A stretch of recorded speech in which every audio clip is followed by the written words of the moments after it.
Welcome to the Super Sentai Brothers. This is episode 8 of Licensed to Carranger, the internet's best and only podcast dedicated to Gekisou Sentai Carranger. Every week we watch an episode of the show and we share our thoughts with you, the listener. My name is Matt J. With me as always is my co-host and brother Dave. Dave, how you doing today, bud? Doing pretty well, man. Had a nice day. It was very chill. Oh, it's gorgeous out today. I know, right? We will actually talk about that later. That's bonkers enough that we're going to talk about it in a minute. So I guess we don't want to use up any of that good 5 stars content. So let me just say before we get into it that today we're watching episode 8 of Carranger. It is called Transformation Brace Lost. You'll never guess what it's about. It was written by Yoshio Urasawa, as all of the episodes have been to this point. Its original air date was April 19th, 1996. Dave, before we get into that, and I'm looking forward to it, but before we do, as always, of course, shining in the heavens, there are 5 stars. What is our first star of the week? So our first star of the week, Matt, is a happy, I guess at this point, belated birthday to our buddy Josh, who threw just a heck of a party yesterday. I got out for part of it. You were there for the whole thing. Yes, this is a sort of annual board game birthday party. It was a board game birthdays, bacon, and Bloody Marys party. Or at least it was in the morning. It stopped being a bacon and Bloody Marys party as the day progressed. Well, it eventually became a board games, beer, and brisket party, if that makes you feel better. It transferred from a bacon and Bloody Marys party to a board game and brisket party, but it remained a board game party the whole way through. Yeah. Honestly, I feel like half the reason that we have it on the stars is just because there was that many B words and we like a bit of alliteration. But it was really fun. You, me, and the Anglo-Saxons, Matt. Hey, there's a really good song about the Anglo-Saxons by the Mountain Goats. I did not know that, but I am not surprised by it. Aren't they putting out like a Dungeons & Dragons concept album? Yes, it is called In League with the Dragons. They announced it on the Wizards of the Coast Facebook live stream. I'm very excited about it. He is hoping that with this album, he can kick off a new genre of music called Dragon Noir. Is that okay? I don't know the Mountain Goats well enough to know if that is a joke or not. Nope. Not even a little bit. I mean, it's funny, but it's not a joke. Right. No. It is a humorous thing, but like, I do not know. I can't suss out whether like he genuinely hopes that this is going to happen. Like a lot more people will start making rock songs about Dungeons and Dragons. I'm sure he genuinely hopes. He said that he hopes that it kicks off the new genre of Dragon Noir music, but if this album is the first and only example of that genre, he will still be content. Okay, that's I think that's a very good perspective to have going into a project of this magnitude with a scope that's that grand. Like trying to kick off a whole new genre of music. That's a big one. It's bold. It's a bold move. Reach for the stars. Except don't, because that's where like monsters live. Yes, D&D. Almost exclusively. Yeah. But speaking of this thing that we did yesterday, Dave, there was a game that we were playing that I really liked that we did not get a chance to finish. I also but I wanted really to talk liked to you about it for a minute. Yeah, so I was able to get out for like 3 hours, which was lovely. But since I was only there for 3 hours, by the time I made the rounds, had a beer or two, said hey to everybody, picked a game, read the rules for the game, set the game up, we only played 3 turns of the actual game in 3 hours. But it was very good. It was a really good game. It was Fallout. There's a Fallout board game now, which I actually hadn't seen yet. And I was going to say, if we're talking about it on this show, there's an even chance it was Fallout. Yeah. I didn't think about that, but it is true. So it's specifically a Fallout 4 board game. And it's cool because it's not cooperative exactly. You're all playing against the game itself, and you can sort of you can mess with other people's strategies. You can do things before they get around to doing them, or you can force the board in certain ways, but you can't go and kill the other players. Right. At least, I don't know. If you can, we did not get that Yeah, far in at the least game. as far as we were able to tell. So, but it was really fun. It struck me as a super fun game and mechanically very sound, but also if you had never played a Fallout video game before, like completely impenetrable. it did say, I don't know. It seemed maybe a little bit bonkers, but it also was a very faithful adaptation of a Fallout experience. Like, you're running around the map, you're looting things, there's multiple options, maybe you're getting rads, you ran into a monster that was like way too tough and it gorked you pretty hard. You have the special stats, you're trying to like deal with radiation and hit points as they balance against each other. Super fun. I really look forward to an opportunity to playing it again sometime. Yeah, me too. Did you do anything else? I mean, I know you played a bunch of board games. Any big reports back on any games you played? That was the only game that I played that I had never played before. We had a good round of Lords of Waterdeep that I did not even come close to winning. And then we played a very long game of Arkham Asylum. I'm sorry, Arkham Horror, that we actually did win, but it took... I mean, because it was Arkham Horror, it took an excessively long amount of time. Yeah. Even a short version of Arkham Horror is still like 3 hours long. Yeah, I feel like that game was partially designed to drive your characters mad, and then also designed to drive you, the players, mad as sort of like an immersive quality. It's a really meta experience. Yeah. Anyway, Dave, speaking of big games, what is our second star of the week? So our second star of the week, Matt, it's the Super Bowl. Which is not actually as we are, like right now, like literally as we're recording this, the Super Bowl is happening. Right. We are missing the game, we are missing the halftime, and most importantly, we are missing the WWE halftime event, Halftime Heat, which I really did want to watch. Yeah, sorry about that, bud. The Super Bowl isn't my thing, but it is a lot of people's things, and they dig it, so cool. Knock yourselves out, guys. I hope you're having fun. I hope you had fun watching the Super Bowl. I think, amazingly, we're rooting for the Patriots because they're like slightly less cartoonish villains this time around. I cannot imagine rooting for the Patriots. Listen, I don't know anything about football, but I do know that I'm sick of Tom Brady winning the Super Bowl every year. And also, the Rams were very originally a Cleveland team, and so I have like a sort of weird residual affection for them. Oh, okay. Well, real quick, in case you somehow missed this, the Rams apparently basically cheated when they won their championship game and kind of didn't get called for it. And then afterwards were like, yeah, we definitely cheated, but they didn't call it. So nuts to you losers. Yeah, but the Patriots did that 3 or 4 years ago when they won the Super Bowl. So that's what I'm saying. It was I'm not giving them any credit for this. They are slightly less. That's what I said. They're slightly less cartoonish villains this time around. No, anyway, my only real involvement with it this year is that I went out to watch the opening because Gladys Knight was singing the national anthem, which oh wow, and it's it was Gladys Knight. Right. It was really good. So actually, I'm a little involved this year. I got money on the big game, Matt. Really? Yeah. Okay. I mean, no, I say it incredulously because you are not a person to be concerned with the big game, and also not someone who puts money on things. Yeah. No, I definitely do not. I am not. I do not understand the thrill of gambling. I do not get it. No, what it is some friends of mine, their daughter is doing a thing and they're doing a fundraiser where it's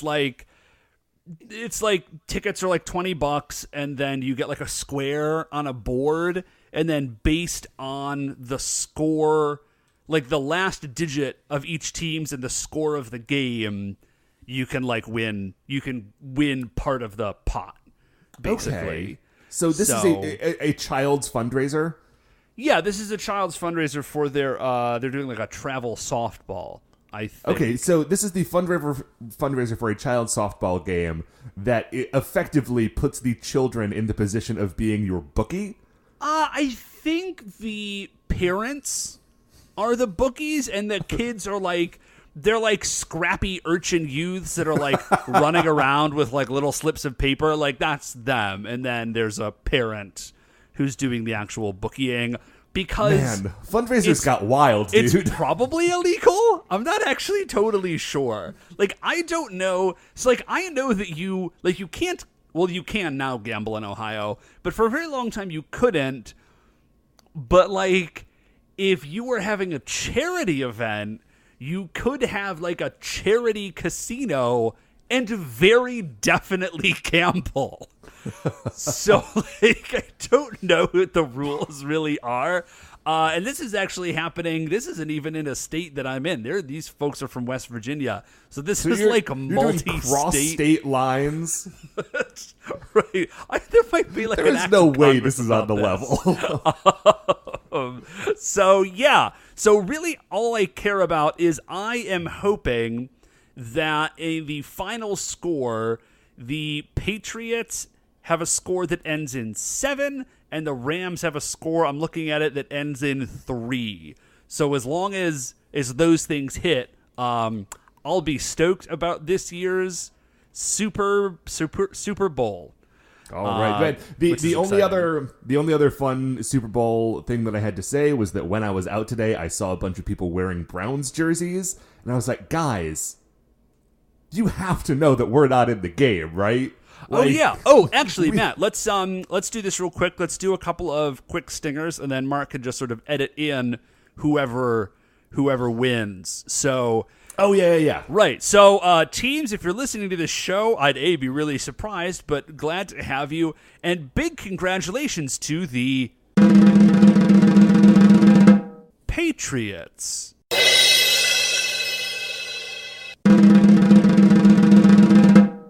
Rams.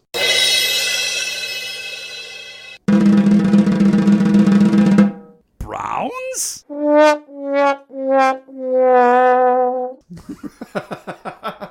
Okay, then we'll just clean that all up in post. Yeah. Oh, also, we don't know anything about football, so if we said something that made you mad, we're sorry. Don't tweet us. I mean, tweet us about other things. But tweet us about other stuff, but not about this. I mean, like, I'm a little sorry. I'm not, like, super sorry. I'm going to guess that if you're listening to, like, there's probably not, like, a huge overlap in those audiences. Anyways, Matt, what is our third star of the week? Dave, third star of the week is that earlier in the week, it was so cold that I had ice on the inside of my glasses when I was getting to my car, and today it was 60 degrees out. I don't even know what's happening. I'm terrified of it. I'm pretty sure it means the world is going to end. Oh, sure, the planet's dying, but man, I went for a nice long walk today. It was gorgeous. I did. I went for a lovely walk. Took the twins out. It was great. Yeah. So Wednesday and Thursday, and it was colder in other parts of America, but in Cleveland it was so cold. This is how cold it was. This has never happened to me before. First of all, they canceled school on Tuesday. I got a call at 4:00 in the afternoon, like on Tuesday. Normally they cancel school. A really early cancellation would be like 9:30 or 10 the night before. Usually they wait until the morning of to cancel school. Just because, like, you know, they don't want to cancel it unnecessarily. They're just really waiting to the last minute. They called it 4:00 in the afternoon on Tuesday and straight up canceled school for 2 days in a row. They're like, we're not even messing with it. Wednesday and Thursday, don't show up. I've never seen that happen before. It was crazy. I couldn't believe it. Like, I could believe when the phone rang, I was like, oh, I recognize the number. That's the school. They're calling off for tomorrow. I wonder, you know, like, so we'll have at least one day. And they were like, Wednesday and Thursday. And I about spit-taked. Spit-taked? Spit-took? Spat-took? Spat-took? I did a spat-took. That sounds like a planet in Star Wars. So, yeah, I don't even know what's happening. And then it's supposed to be like it's like 60 tomorrow. It's going to rain all week. And then it'll drop down to 30. Yeah, I don't know. It's going to be weird. I just like... Yeah, I mean, normally when we have weather talk, we do it at the top of the show. It's our sort of like pre-star. Yeah. Did you know, Dave, that in my head, although we have never talked about it, the mini topics that we discussed prior to the 5 stars, I have in my mind as the shooting stars. Oh, that's good. No, we've never discussed that. But they're like little things, and they kind of like streak across notable, the sky of your right? imagination. Yeah. They're in and out pretty quickly, but they're fun while we're doing it. So there's an expanded weather report. It's It's good today. It was bad before. And I guess that's global warming. life. We're all gonna die. What, Matt, is the fourth star of the week? Dave, fourth star of the week is that I'm not watching the Super Bowl right now, so I'm not seeing any of the good Super Bowl commercials. Which actually, I'm not a huge fan of Super Bowl commercials because earlier today, the one that I saw was telling me that Back to the Future and Bumblebee wanted me to shop at Walmart, and I realized that I think the commercials at this point have gotten worse than the game. But earlier this week, I saw a trailer for the cinema event of the year. Trailer Watch. Dave, there's not a new Fast and Furious movie per se coming out this year. Not as such. But no. there is Fast and Furious Presents Hobbs and Shaw. Okay. Dave, have you seen this trailer? I have seen this trailer. Let me tell you, before we even talk about the trailer, let me tell you the thing that I love about this. It's actually the first part of it, which is Fast and Furious Presents. Like, this is the extended universe of Fast and Furious. Mm-hmm. Like, this franchise is now the greatest thing in cinema history because it's like I don't even know how to explain it. It's like a franchise that has... I don't know how to come to grips with this, Matt. It's too insane. So Fast and Furious present... Okay, for reference, the only other film franchise that has done this is Star Wars. Right, you got like Han Solo, a Star Wars story. Right. And here you have Hobbs and Shaw, a Fast and Furious story. A Fast and Furious story. The story is so fast, That's the Dave. co-equal here. It's Fast and Furious and Star Wars. I'll tell you what, I'm trying to do a little mental math. I think there are more bad Star Wars movies than there are bad Fast and Furious movies. It's at least equal. Because the first three Fast and Furious movies are, flawed, but add to the mythos. And I think you can say the same about the prequel trilogy of the Star Wars canon. And I think they've got about the same number of movies at this point. Yeah. I mean, again, I'm not counting it in my head, but I think that's pretty accurate. So let's chat about the trailer itself. Because I think they've given up kind of caring about reality now in like the most glorious way. Oh, sure. And the thing is that up until this point, they have been continually like dropping the dead weight of reality from like keeping them down. Yes. But now it's like this time they said, okay, so what did we do last time? Like, well, a car punched a submarine. What can we do that's bigger than that? And someone in the writer's room just said, what if the bad guy just actually has superpowers this time? And everyone else said, yes, this is the idea. We're doing it. Why don't we get Idris Elba? So they just straight up Luke Cage Idris Elba. He is he's evil Luke Cage. He is an intimidating black man with like super strength and bulletproof skin. Like he's just Luke Cage. And that's pretty much like he is going to punch a lot of dudes and I assume shrug off a lot of bullets. And then he'll lose. Maybe. Yeah. I am hoping that both Hobbs and Shaw maybe also end up with superpowers. We'll see. Okay, so I am either hoping that Hobbs and Shaw end up with superpowers, or, as is the sort of trend of this series, Dom shows up and then he has superpowers. Okay, that would also be good. What I am hoping is that this Idris Elba character, by the end of the movie, or at least by the beginning of the next movie, comes in as an uneasy ally. Yes, love it. Because Hobbs and Shaw were both like villains in the franchise before this. Wait, which one is Hobbs and which one is Shaw? The Rock is Hobbs. Okay, Jason so he was Statham is Shaw. He was a villain in the sense that he was in fact a good guy. Well, okay, he was a lawman, but he was not. He was the antagonist. Let's say that. Yes. So, I'm very excited about this movie. Roman Reigns is in it, Dave. What? Oh, yeah, he wasn't in the trailer. Roman Reigns, who is The Rock's cousin, plays The Rock's brother in this movie. Oh, man, that's very, very good. What, Matt, is our star of the week. Dave, our fifth star of the week is another thing that you can watch if you want to hop on YouTube and dig up an old dead show from the 90s. I found out that in 1996, I think it was actually airing probably around the same time as Carranger, there was a TV show called Townies. Now, if you vaguely familiar. If you want to Google Townies real quick and take a look at the cast photo, you will see you keep talking, some I'll do that. Familiar faces. Some faces that are so familiar that it is shocking that this show only went for one season and the back half of the season was canceled. They only showed the first 5 episodes. Wow, okay. Molly Ringwald. Uh-huh. Jenna Elfman. Who was Dharma from TV's Dharma and Greg. Yeah. Is it Bill Burr? That is Bill Burr when he had hair. And I have trouble recognizing him because, hair and he's smiling, which is a real weird look for Bill Burr. Lauren Graham from the Gilmore Girls. Okay. That's a show man. And then Ron Livingston, who, if you do not remember that name, is the main character. He's the main character from Office Space. Yeah. So, man, this was like a 90s. This was some of them were 90s Power Hitter Squad. Can I just say for a second, I don't listen. Again, if you enjoy things, I'm delighted that you enjoy them. I don't want to. I'm just talking about my own personal experience here. I do not get the Gilmore Girls. I have watched a handful of episodes because Beth has been watching it, and I'll sit on the couch and watch it.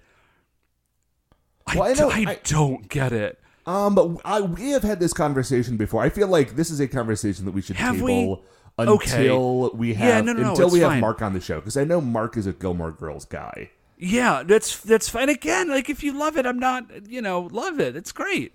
I wish I liked it. Yeah. Anytime I don't like something, it kind of bums me out because clearly other people are having a good time. Yeah, people say that. I don't get it. Anyways, we don't need to talk about how I don't like this show. Wow, really? One season? That's crazy. I know. It's wild. If you can watch the pilot episode on YouTube, and when you watch that pilot episode, you'll be like, okay, I can see how this only got 6 episodes. But the fact that I had never heard of a show starring this many heavy hitters, is the first thing that has ever made me possibly think man, that Mandela effect thing might be true, because I feel like I would have known about this if it existed in the world in 1996. Anyway, Dave, speaking of things that existed in the world and on television in 1996, we are going to take a break. We are going to watch episode 6 of Gekisou Sentai Carranger, and we will be right back.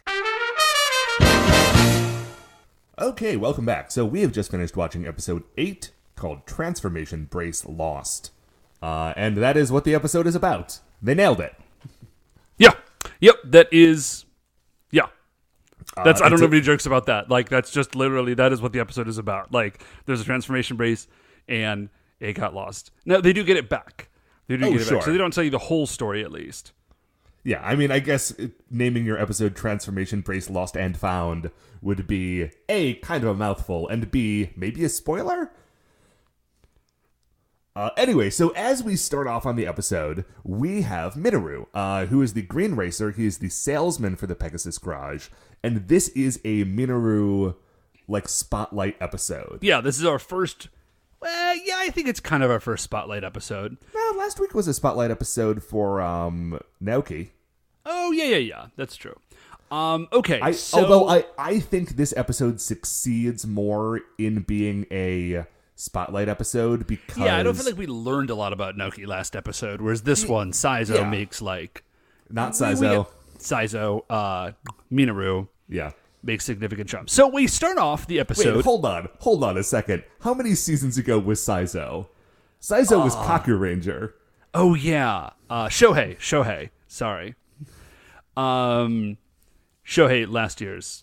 Yeah. Anyways. Why am I talking about Shohei? Minrou. Because he's green, right. Yeah. Anyway, so it starts off with Minrou, the guy who's in this show. This is why Shohei's in my notes, because they're at the market, and I am fairly certain that this is the same market that Shohei is at in the episode with the golden beckoning dog. It very well might be, yeah. I do want to make... Man, there's not a great joke here. I feel like there's a joke where this is a greengrocer, and Shohei and Minrou are both the Green Rangers. If you want to sort of punch that joke up yourself and sort of like tell it to yourselves later, that could be like a fun interactive portion of this show. You know what? We're just gonna stop. You go watch it yourself. Think of a bunch of funny jokes we would have said about it, and I'm gonna call it an early night. Oh yeah? Yeah. I think they got this one, Matt. You want to get back to the big game? Yeah. I got money on it. So that means I have to watch it obsessively and send, I don't know, waves. I'm going to send vibrations to it, Matt. To good vibes. Get good the vibes. outcome Good vibes that I only. want. So anyway, Minrou is there, and he's like in the shopkeeper's car, and all he says is like, "Well, things look bad." Also, Minrou is not under the hood of the car. He is like rooting around in the driver's seat, like down where the gas pedal is. Yeah, and he just says, Minrou knows cars. things look bad. Like, Minrou's the sales guy. He is not the mechanic. I like to think that he has some familiarity with cars and he would like look at something to help a buddy out, but that is not what he is doing. He is rifling around inside this guy's car and says, "This is broken, but what if?" Okay, listen, no, that's sales, Matt. You convince someone that they've got a problem, and then you sell them the solution. And the solution, Minrou's, Dave? this rocket car. The solution is a rocket engine. What he says, he's like, "What if you did a rocket engine, though?" He doesn't get too much farther into his sales pitch because a Bozoke arrives. Bozoke, and it is YY Bingo. And he is like blasting down the street, like people are running out in front of him, and he kind of skids to a stop, and he's looking for the Carrangers because he says, "I am the Bozoke's fastest street racer. Like that's my thing." Which I'm gonna say, if you were that's a whole planetoid that is nothing but streets and racing. So if you were the fastest street racer on Barabarian, that's like, I'm impressed. Why Bingo? I have a similar thing in my notes. It feels as though the Bozoke should have held back their fastest racer until later in the season. It also seems like maybe this guy should be in charge. Well, I mean, okay, it doesn't, because things are about to go pretty poorly for YY Bingo. So he's yes, but... Okay, he's calling out the Carrangers, and Minrou sees him. He's like, "Okay, I am a Carranger. I'm gonna deal with this one." Right, I will handle this. So he pulls a Spider-Man and hops into an alleyway to do his change, which is great. So this is, I know that they were keeping their identity secret from like their boss, which made a little more sense. Mm-hmm. But this is they're a secret identity team. Yeah, and it's really funny because it's like Minrou says, it's either here or later in the episode, I think it's here, he says like, "Oh, I've got like, that's like danger, it's Bozoke," and then he turns to the grocer, he's like, "Oh, I mean, I'm sure the Carrangers, our local superheroes will deal with whoever this." Those anyway, dashing gentlemen are. On an unrelated note, I gotta get out of here. So he dips, and he henshins, and I never thought about this, because he's clearly in a hurry. And he's alone. Like, nobody is watching him do this. So he's not doing it for, like, coolness or intimidation factor. But he does do the whole arm sequence. Because, like, if you've never actually sat and watched an episode of these shows, there's always, like, a series of hand gestures that they do. And then, they like, while they're henshing. Yeah. So also, if you've never watched an episode of these shows, guys, come on, watch the show. Shoutfactory.tv, check it out. Yeah. So it never occurred to me. I guess in my head that's just a thing that they do because like it's rad. But here he has no reason to do it other than presumably he has to. I mean, the other option here is that he does just do it because it's rad. But he's very concerned with doing rad things. Okay, that's also we can table this. We'll see if we get more evidence on it later, because we will. Yeah, Minrou is super into it just being awesome, Right? Which can't fault him. Hey man, Can't fault him. I would do the same thing. Can I be real, Matt? I'm a 36-year-old man, and when I'm alone, I still sometimes make superhero movements. Oh, that's 100%. A true thing. Like, if I was a car salesman and an alien came to Earth and said, hey, you are one of the 5 superheroes that will save the galaxy, I would do rad stuff whenever I could. Yeah, for sure. Like, no problems here, Minrou. I'm just pondering, Matt. Yeah. So, YY Bingo is, like, bummed out. He's like, all these wimps, no one's going to challenge me. And then, of course, Minrou arrives. He's like, I accept your challenge, YY Bingo. And YY Bingo's like, cool. Now the superhero's here. I'm going to race him. And Minrou's like, yes, I'm going to race you to protect the Earth. It's like, how are either of these things related? But it doesn't really matter, because this is just sort of how the Bozoke and the Carrangers interact. Sometimes they do car races. Do we want to real quick talk about YY Bingo's look? He has got a very, very good look. He looks like a skinny devil monkey man. Yes, he does. His mouth, the mouth of the helmet, is way more articulated than most monster mouths. So it moves pretty well while he talks, which is kind of jarring. Yeah, okay, so like overall he's got kind of a future devil look. He's got like a weird like bladey point thing on the top of his head, and he does have like a devil tail. And he has a banner running down his chest that maybe is his skin, I'm not sure, that just says Speed King. Yeah. It's good. So that's great. Yeah, he's got a very good look. So he and Minrou start racing. It goes a little bit. Like, Minrou will get ahead of him, and then YY Bingo will shoot some, like, lasers out of a unicorn horn that's sticking out the front of his head. And Minrou yells at him, was like, hey, that's not safe. And YY Bingo's like, yeah, we are from the Reckless Driving Tribe. It's our entire deal. Yeah, that is our whole thing. Thank you for noticing. It's only been 8 episodes. I really like the self-evident way in which he says it. Like, we're the reckless driving tribe. Are you not on our mailing list? Like, come on, man. So this morning, Buddy Bear. Okay, so Buddy Bear has a toy blender. Mm-hmm. And he makes smoothies in it. And the thing about it's hilarious, but the other thing about that is that he makes the blender noise. Like, he goes like, wah! Like, he's just really, really loud because we've got a Ninja, and it's kind of loud. And so Ninja is a brand of blender. Yeah. We don't just have like a personal retainer. And also, if you did, he wouldn't be loud.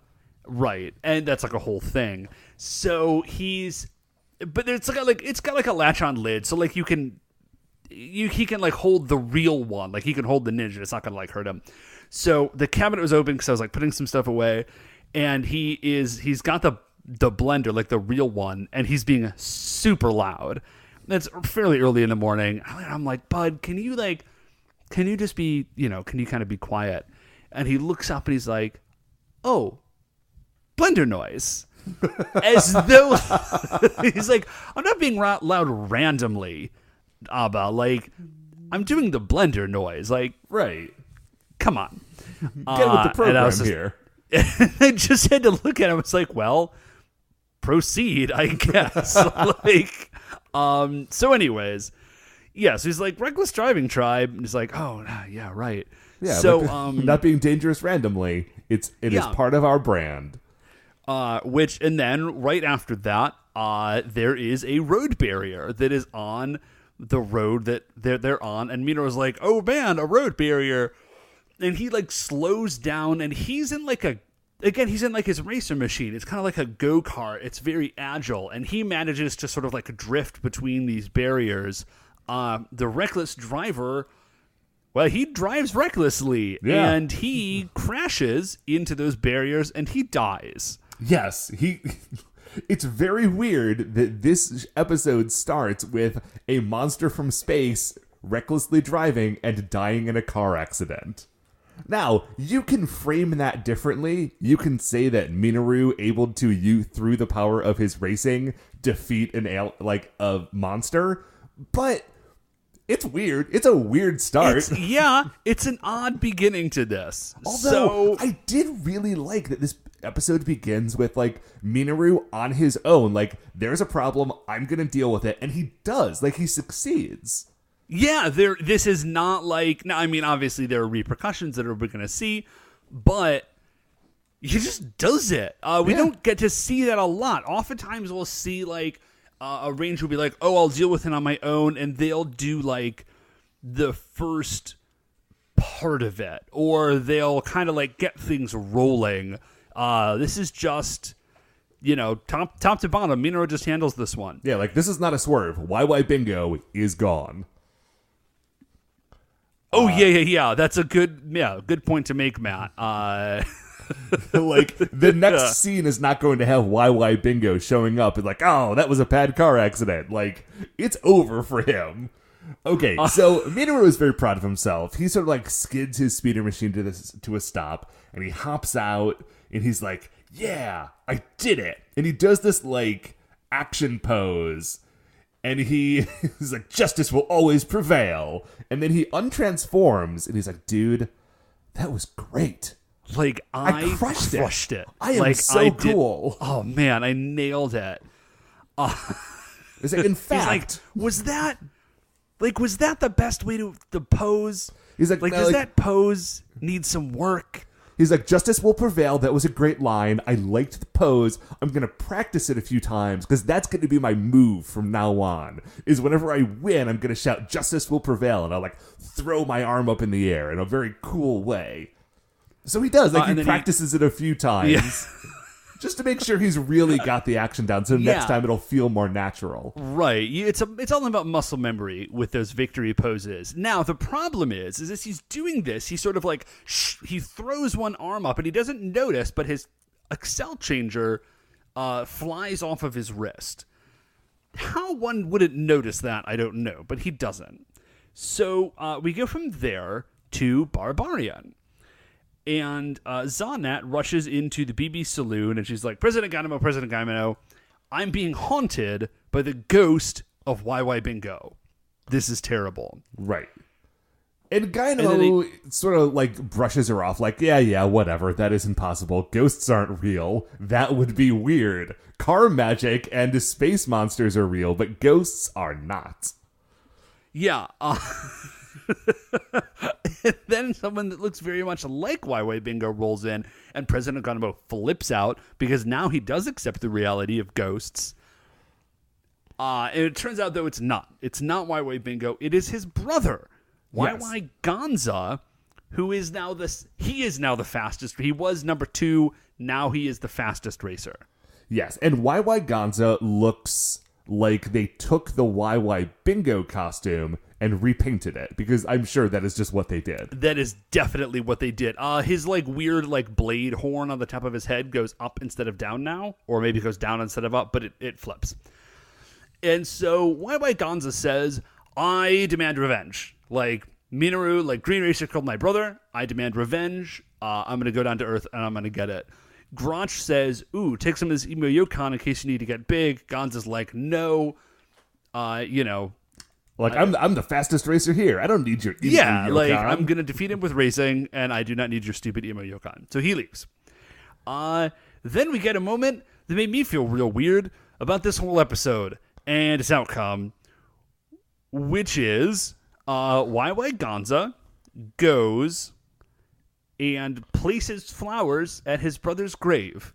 Right. Which is a steering wheel on which is hung the steering wheel is hung on a muffler, that is stuck into the ground, and the steering wheel itself has a picture of YY Gonzo and YY Bingo in happier days. Yeah, I guess. And also the bouquet of flowers that he lays on his, like, the site of his brother's death has, like, they're space flowers, which means that, like, in and among, like, the silk flowers that they bought for this prop, they put the stem of each of one of those flowers through, like, a blank CD.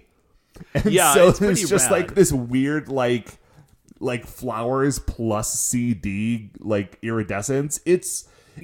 I feel like it's one of those things that if you only saw it for a second in the distance, you'd be like, oh, space flowers, of course. Because we are watching this show with a mind towards, like, tearing everything apart, I wrote it down, but it was actually a good bit of prop work. It's a pretty rad idea. Now, the other thing is he must have made this, like, nobody else made this grave. Like, he did this and then, like, retreated a respectful distance and did, like, a solemn approach to lay these flowers on his brother's grave. And now, all of a sudden, I'm kind of on Team YY Gonza. Right. I mean, he is a terrible space monster, but, like...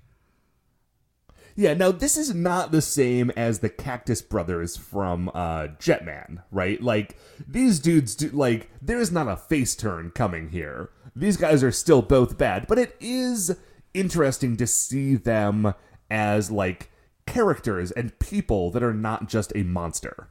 Yes, that I think is... Okay, I'm not on Team YY Gonza, because he is a bad guy, but I do really like this moment. And it's also especially nice because the last couple of weeks, the Monster of the Week has not been particularly compelling, and I was really happy to get a good one this week. So as YY Gonza is walking away from this, like, grave memorial, he trips over the Accel bracer that Minrou had dropped. Now, he sees it, and he picks it up. He's like, oh, this is a cool thing. But he doesn't recognize... Like, whatever it is, I don't recognize it. Right, it's just... like, oh, like, here's a new fun thing. And I think... I had looked away to write this down. I think he, like, puts it around his tail. Like, yes, that is definitely what he does. Yep. Yeah, he has a new a tail slit. I don't know. Sure, why not, man? Anyways, so we go back to the green market, green grocer, the green racer grocer, and it's Minrou again, and he has now produced a concept drawing of his rocket car, and he presents it to the shop owner. He's like, check it out. This is what your car would look like if we put a rocket engine on it. Now, what I love about this is that Minrou is not the car designer. So what had to have happened here... He's selling solutions, Matt. Right. Well, what I love here is that there is a piece of concept art here. So that means he had to have gone back to Pegasus Garage, talked to Naoki and said, hey, I've got this green grocer on the hook. I think I could get him to pay us to put a rocket car or a rocket engine on his delivery truck. I need you to come up with a good piece of concept art by 4 p.m. And, like, you know, to his credit, Naoki crushes it. It's a great piece of concept art. This is why he's in high demand by the competition. Yeah. I don't know what possible problem this green grocer is having, to which the answer is strap a rocket engine to your car. Well, also, it would ruin the car, because this is his delivery car. And if you look at the piece of concept art, it has replaced the flatbed where he stacks all of his deliveries with a rocket engine. So right. The car would be able to move, with rocket, and that's fun, but he wouldn't be able to put anything in it. Yeah, also, like, you can't get fresh produce too close to a rocket engine. Hey, man, Minrou is just a big ideas guy. Yeah, presumably. So, I just, like, sorry, I'm, like, just desperately trying to come up with jokes about this, and I just keep, like, what is that a solution to? What problem do you solve? Dave, the problem is that right now his car doesn't have a rocket engine, and the solution will be now it's got a rocket engine. I don't know what more we have to talk about here. So anyways, it's then we get a repeat of the scene from the earlier in the episode, but now it's YY Gonza, and he is chasing people down the street. He's got a very cool looking car. Much cooler than his brothers. Yeah. And Minrou says, this seems familiar? I'm sure Green Racer will handle this one too. On an unrelated note, I outta here. have to go drop these pictures off at the Daily Bugle. I will be right back. So he dips into the same little alley that he was in before, and he does the whole like henshin sequence with the key, and because he still has the key is in his pocket, Right. and he like tries to put it in the Accel Changer twice and turn it, and only then does he notice that it's gone. Yeah, it is a good bit of little physical comedy there. And he's like, oh, oh, dip. This is no good at all. So he like rushes back to the Pegasus gym, or not the Pegasus gym, the Pegasus garage. I don't know, maybe they got a gym in the back. He heads back to the garage and he says, hey, guys, Bozo's on the loose. Bad news. I did lose my Accel Changer. So that's another problem we're gonna have to deal with. Dapu says, okay, like, you four go and deal with the Bozo. I will stay here and talk to Minrou about this situation. Yeah. And by talk to, he just means berate and not offer a solution. And also Because- slap the taste out of Minru's mouth. Because Now- Minrou says, hey man, earlier you created that Accel Changer using your car magic, so like, come on, dude, just car magic another one up for me. And the reason that Dapu does not offer any solutions is because there aren't any solutions. He's like, no, dude, you were chosen by the Kara constellation of the planet Hazard, and they made this incredible thing for you. Like, it's one of a kind. That's it. Right, There isn't another one. You just dropped it. Like, I'm sorry, man. Like, I can't do... And we have seen this happen. Was this in Jetman where this happened? Somebody dropped their, their transformation brace? There was one or two spots in Jetman and actually in O-Ranger.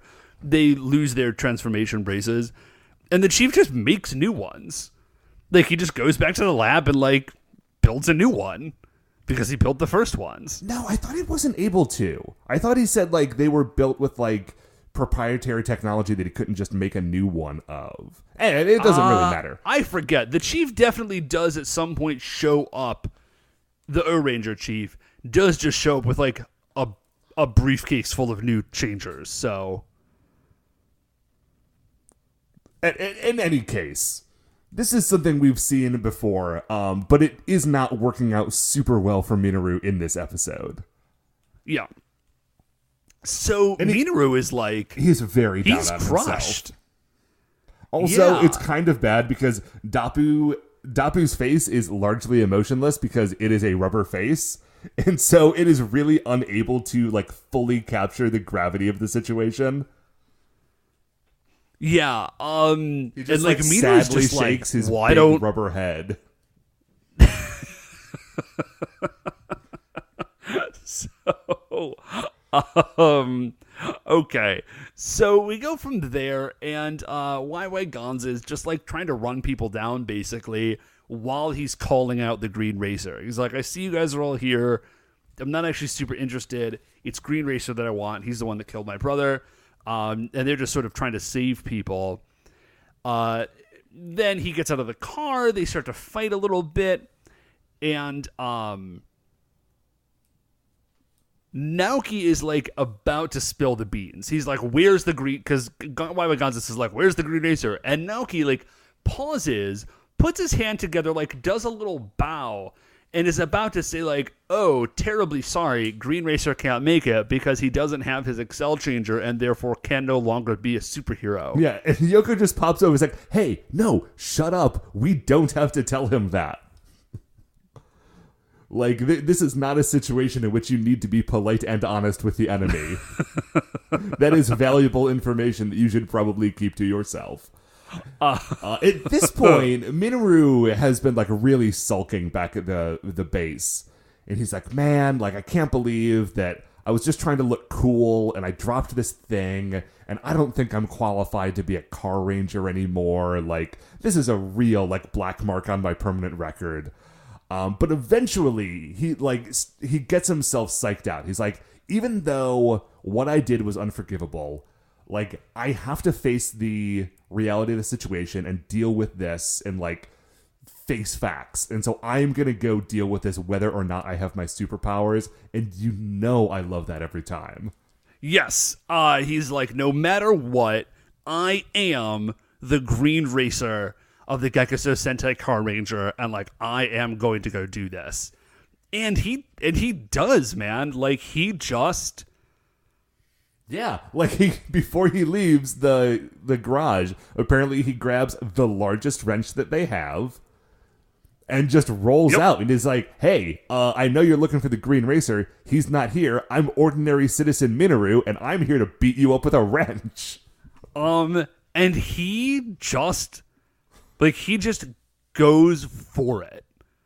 Yeah, like, it does not go well for him because he doesn't have any of his superpowers.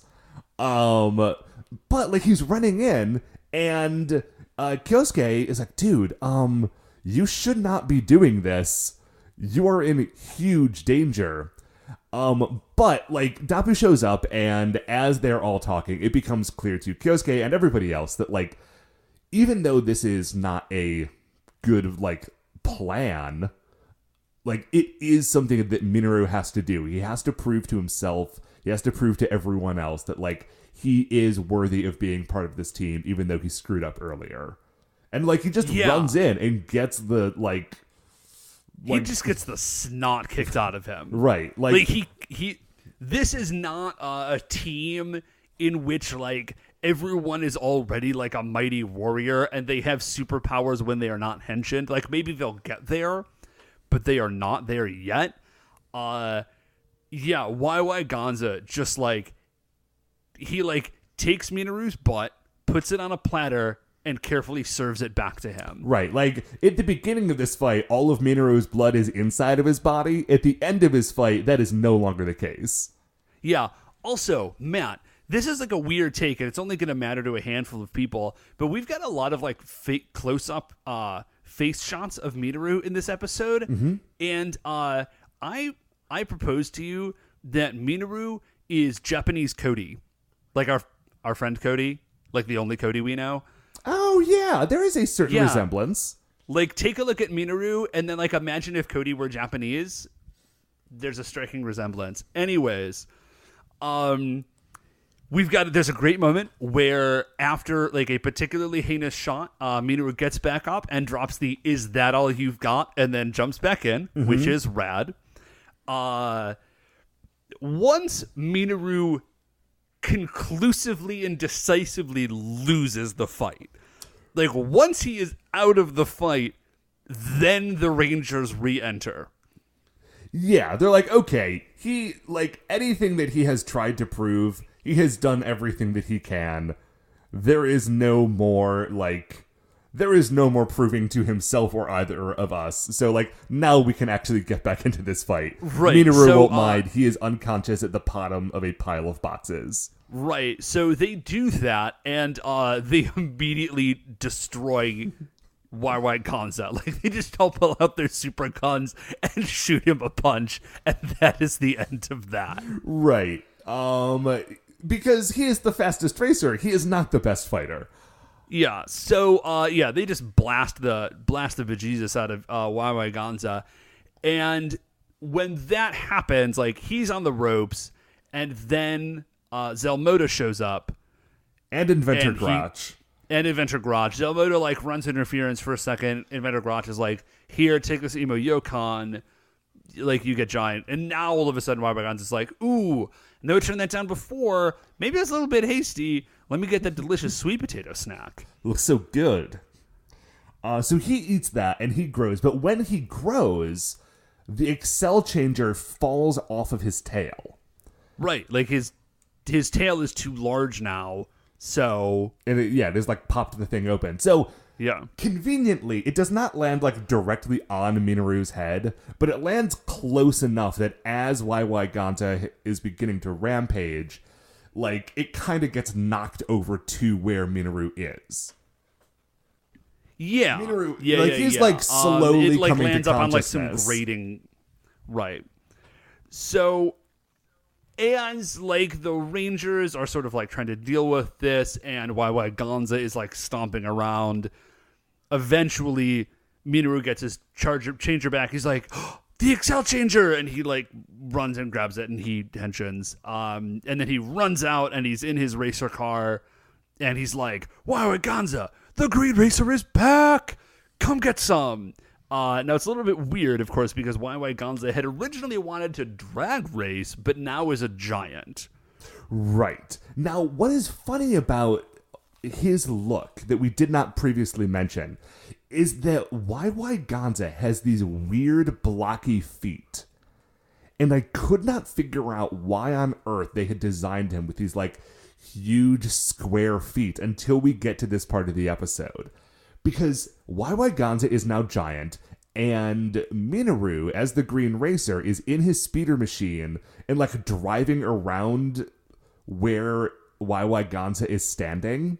And I think that what it was is they wanted to make giant props to look like YY Gonza's legs, but the only way they could do it was by building these like really heavy duty blocky like bases for them, so like the towers that they built to look like his legs didn't just fall over, like they couldn't just look like regular feet.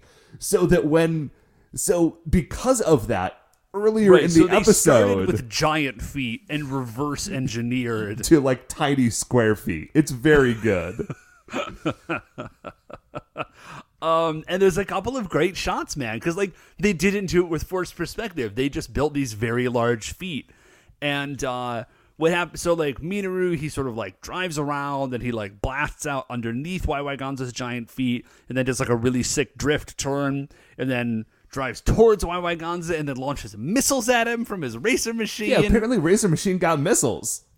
Yeah, that's what it's got on the front. He's got like some missiles. Yeah, but just we hadn't seen the music before. Oh yeah. So he shoots him with missiles, and then that's kind of it for why. I mean, okay, it's not it for YY Gonza. Like he's on the ropes, and then they summon RV Robo, and then they fight for a minute. They pull out the radial shield, and then they do RV. What is it again? RV sword or hard supercharged 5th gear sword? No, like it's like the sword is called RV sword. The attack I think is called Gekisou cut. That's it. Thank you. Because Gekisou, I believe, means like racer or racing. Oh, yeah, that would make sense. Anyway, and then that is it for YY Gonza. So now both brothers gone forever. But not these brothers. When I say these brothers, I mean you and I. Yeah. That's it for that. We get to the end of the episode, and like everyone is kind of attending to Minrou's wounds, but it seems kind of like they're doing it like, oh yeah, I will totally put a bandage on your wounded head, but they're like deliberately poking him in his wound while they're doing it. Yeah, they're giving him a little bit of static about it, and then they also he does another victory pose, and his bracer flies off, and then Kyosuke is kind of doing some keep away with it. Yeah. And that's the episode. We do get a little moment where Dapu says, like, the Green Racer, no, all of the Carrangers have grown this day. And that's nice. You know, like, we are 8 episodes in, and I feel like the team, I mean, they already had good chemistry because they were friends, but I feel like at this point, the team is starting to gel as a super team, which is nice. Yeah. And that is the end of that episode, Dave, but it is not the end of our episode. Because first, you and I need to determine where YY... Okay, are we going to do YY Bingo and YY Gonza separately on the Creature Royale? I suggest that we do not. Okay, that seems fair. I think that's what we did with the Cactus Brothers, too. Yeah, it is. And it's also, I think a little bit more relevantly, what we did with the Shootin' Doji Brothers. And I think the Shootin' Doji Brothers are a better spot to start than than the Cactus Brothers. Okay, so where are the Shootin' Doji Brothers on this list? So the Shootin' Doji Brothers are spot number 54. And just real quickly, I think it's because the Cactus Brothers do have that face turn at the end, where they do kind of turn around and they become kind of good guys, and I'm a big sucker for that. Whereas the Shootin' Doji Brothers are definitely brothers, they definitely care about each other, but they are villains the whole way through. Yeah, now the Shootin' Doji Brothers, if you do not remember, they're from Carranger, and when they got pulled into the episode, they had been like locked away in a monster dungeon because they were too dangerous, even to the other monsters. And I think that might have been the first time that we saw the flowery Kunoichi-gumi. Did I finally say it right? Yes, I think you finally did. So anyway, they were very good. They were in, I think, a two-parter. Yeah, they were. So looking at the Shootin' Doji Brothers as a starting point, I'm kind of like rolling down and okay, well, before we roll down, let's look right above them just to make sure that we don't want to put these racer boys above that. Right above that is Karis the Zookeeper, which I think is already higher than I would and then put. Kame-Itachi the Sickle Weasel. So they're definitely not going above the Shootin' Doji Brothers. And as I'm looking at it, kind of going down a little bit, even like spot number 74 is Copy Empress. And I don't think he's even quite up in that territory. As I continue to go down... Now, hold on. I feel like we might be dropping potentially too low, because after that we start to hit like Tsunekake Baba and Bakeneko from Carranger, and I think I like these guys better than them. Oh yeah, definitely. I'm just saying I wouldn't go too high above Copy Empress. I might like them more than Copy Empress. Copy Empress was a great episode because she was able to make copies of all of the Rangers. But that was a great episode because you got Kazu and his twin brother both play, like the guy who played Kazu and that guy's twin brother both playing good Kazu and evil Kazu. Like, that was really good. Copy Empress herself was fine. Yeah. So, looking at it, I think I would say I like YY Bingo and YY Gamma. You know what? I like them better than the Ring Priestesses. I was just going to say, because I feel like they should be on the top half of the list, even if they're not too high under the top half. And throwing them above the Ring Priestesses are there. So right above them, we currently have the Pachinko Master and then the Master Mirror. Do we like these YY boys better or worse? I like them a lot. I don't think that I do, but I would go above the Ring Priestess. Okay, so do we want to put them right above the Ring Priestess? I think we do. Well, Dave, that's a pretty nice spot for them. Yeah. Good job. Yeah, they are the new number 69. Oh, no, wait, they're the new number 70. Never mind. It's less of a nice spot, but still a good one for them. New number 70 on the list, YY Bingo and YY Gonza, the YY Racing Bros. And that, Dave, that is going to do it for another episode of License to Carranger. Before we finish up here, I'd like to remind you all that you can email the show at supersentaibrothers@gmail.com. If you want to get any updates on future episodes or check out the things that we're talking about on Twitter, we are at Super Sentai Bros. If you like the show, and I hope that you do, please remember that shining in the iTunes review section, there are 5 stars. Please rate, review, subscribe on Apple Podcasts or wherever it is that you get the show. The Super Sentai Brothers are a production of Retrograde Orbit Radio. If you'd like to listen to any of the other great Retrograde Orbit Radio shows, you can do that all at retrogradeorbitradio.com. Once again, we are the Super Sentai Brothers. I'm Matt. I'm Dave. And we'll see you next week for the greatest show on Earth.